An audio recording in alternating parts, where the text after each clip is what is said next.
Il était une fois, il y a longtemps, bien longtemps, vivaient dans un petit village des amis qui se connaissaient depuis leur tendre enfance. Ils faisaient tout ensemble. Ils mangeaient ensemble. Ils jouaient ensemble. Ils partaient à l'école ensemble. Et ces deux amis s'appelaient Issouf et Mohamed. Des jours ont passé, des semaines ont passé, des nuits, des années ont passé. Issouf et Mohamed sont devenus des adultes. Alors là, ils décident de se marier, de prendre une femme chacun. Ils organisent une grande fête. Et ce jour-là, il y avait toutes sortes de nourriture. Ce jour-là, il y avait du tout, il y avait du riz, il y avait de la viande, il y avait des pâtes. Et ce jour-là, on a bien mangé, on a bien dansé, on a bien bu. Après le mariage, quelques jours après, Issouf et Mohamed décident de partir, d'aller chercher de l'argent afin de bien s'occuper de leurs femmes. Et voilà parti. Ils ont pris la route, ils ont marché, ils ont marché, ils ont marché. Pendant des jours, ils ont marché pendant des nuits. Au cours de leur voyage, Issouf et Mohamed n'avaient plus d'eau. Il n'y avait plus de nourriture. Issouf, lui, quand il a faim et soif, il ne supporte pas les disputes.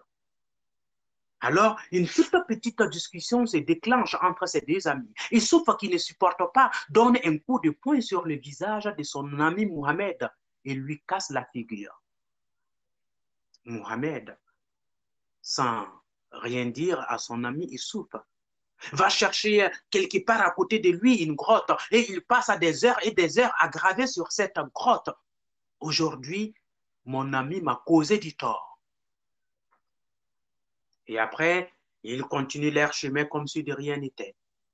Ils ont marché, ils avaient soif, ils ont marché, ils avaient faim, ils ont marché, ils n'en pouvaient plus. Après quelques temps de marche, ils voient une mare d'eau devant eux. Alors là, ils se précipitent à aller vers cette mare d'eau pour se désaltérer. Mohamed, en se précipitant, tombe dans la mare. Ah, ce n'était pas une mare d'eau, c'était du sable mouvant. Alors là, Mohamed commence à descendre, à descendre, à descendre, à descendre au fond du sable. Il souffre, paniqué, ne sait pas comment faire pour sauver son ami Mohamed. Il cherche autour de lui et il finit par tomber sur une longue corde. Il jette la corde à son ami Mohamed qui saisit la corde et il essaie de lui faire sortir du sable. Il les tire, il les tire, il les tire, il les tire, il les tire, il les tire, il les tire. Il passe des heures et des heures à les tirer et paf, finalement, il réussit à les sauver. Mohamed sort du sable sans rien dire à son ami Issouf. Il va seulement écrire dans le sable. Aujourd'hui, mon ami m'a sauvé la vie. Alors là, quand Issouf voit ça, il s'énerve. Il regarde son ami Mohamed et il lui dit, mais explique-moi, je ne comprends rien dans tout ce que tu fais. Là, à l'instant, je viens de te casser la figure. Tu n'as rien dit, tu as seulement gravé dans la grotte. Aujourd'hui, mon ami m'a causé du tort. Mais là, je viens de te sauver la vie. Au lieu de me remercier, non. Tu écris seulement dans les sables.